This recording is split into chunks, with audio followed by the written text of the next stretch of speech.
નમસ્કાર મિત્રો, વાર્તા સાંભળવા માટે આવ્યા છો? ચાલો વાર્તાની શરૂઆત કરી। મારા ભાઈએ મારી સાથે એવું કર્યું કામ, તેને કારણે મને રક્ત નીકળવા લાગ્યું, મારા પેટમાં પણ દર્દ થવા લાગ્યું। તે દિવસે ઘરે કોઈ ન હતું, એટલે મારા ભાઈએ મોકાનો ફાયદો ઉઠાવ્યો। તે મને તેના રૂમમાં લઈ ગયો। મેં ના પાડી છતાં તે મને ખેંચીને તેના રૂમમાં લઈ ગયો। હું તેને રોકી રહી હતી, પરંતુ મારો ભાઈ મારી વાત સાંભળવા માટે તૈયાર ન હતો। હું મારા ભાઈને વારંવાર કહી રહી હતી કે મને ખૂબ દર્દ થાય છે, તું વધારે હલાવ નહીં, આજે ઘરે કોઈ નથી અને મને ખૂબ જ પેટમાં દુખે છે। મને તારી પાસે આવી આશા ન હતી, પોતાની બહેન સાથે કોઈ આવું કરે છે। મેં આજ સુધી ક્યારેય એવું કામ કર્યું નથી, આ બધું તારા લીધે થાય છે।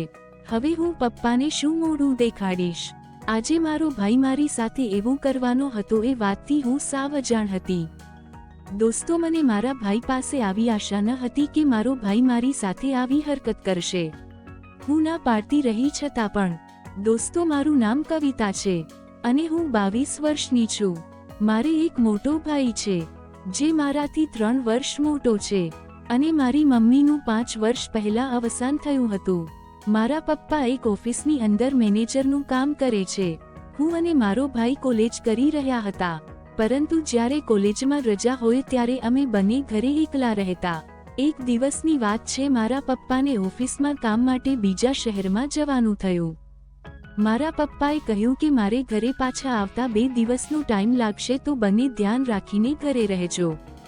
મારા પપ્પાને બસ આજે સાંજે 9 વાગ્યાની હતી। મારા પપ્પા ઘરેથી 8 વાગ્યે બસ સ્ટેન્ડ માટે જતા રહ્યા। કોલેજની સાથે સાથે મારો ભાઈ કપડાં સીવવાનું કામ કરતો હતો। મને કપડાં સીવવાની મશીનથી ખૂબ ડર લાગતો, એટલે હું ક્યારેય પણ મશીનની પાસે જતી નહીં, કારણ કે એક દિવસ હું મશીન ઉપર કામ શીખી રહી હતી, ત્યારે મશીનની સોય મને આંગળીઓની અંદર લાગી ગઈ હતી, એટલે હું ખૂબ જ ગભરાઈ ગઈ હતી।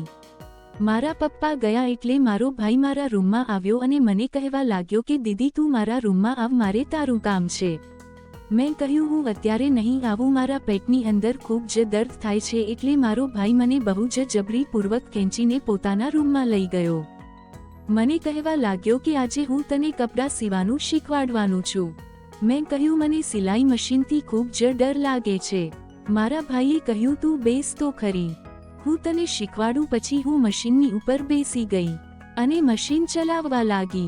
થોડી વાર પછી મારો ભાઈ કિચનમાં પાણી લેવા માટે ગયો। અચાનક મારી આંગળી મશીનની સોયમાં આવી ગઈ। મને ખૂબ જ દર્દ થવા લાગ્યું। મેં મારા ભાઈને જોરથી અવાજ આપ્યો, તો મારો ભાઈ દોડતા દોડતા મારી પાસે આવ્યો અને સિલાઈ મશીનથી મારી આંગળી ફસાયેલી જોઈને તે હેરાન થઈ ગયો। મેં કહ્યું, મેં તને કહ્યું હતું મારે સિલાઈ મશીન હાંકતા નથી શીખવું, જો તારા લેતા ચૂકી ગયું। મારી આંગળીઓથી રક્ત નીકળી રહ્યું હતું અને મને દર્દ પણ થઈ રહ્યું હતું। મારો ભાઈ મારી આંગળી કાઢવા લાગ્યો તો મને વધારે દર્દ થવા લાગ્યું અને લોહી બંધ થવાનું નામ ન લેતું હતું। મારો ભાઈ જેટલી આંગળી હલાવતો એટલું દર્દ વધારે થતું હતું। મેં ભાઈને કહ્યું, તું વધારે હલાવ નહીં, મને તેનાથી વધારે દર્દ થાય છે। મારા ભાઈએ સાવધાનીપૂર્વક ખૂબ જ મહેનત કરી અને પછી મારી આંગળીઓ બહાર કાઢી। તેની પર ખૂબ જ ચોટ લાગી આવી હતી, એટલે અમે બંને ડોક્ટર પાસે ગયા અને ડોક્ટરે તેનો ઈલાજ કર્યો, પટ્ટી બાંધી દીધા। પછી થોડા દિવસ પછી મારી આંગળી સારી થઈ ગઈ। મિત્રો, સ્ટોરી સાંભળીને મજા આવી ગઈ હોય તો પછી ચેનલને સબસ્ક્રાઇબ કરજો દોસ્તો। ધન્યવાદ।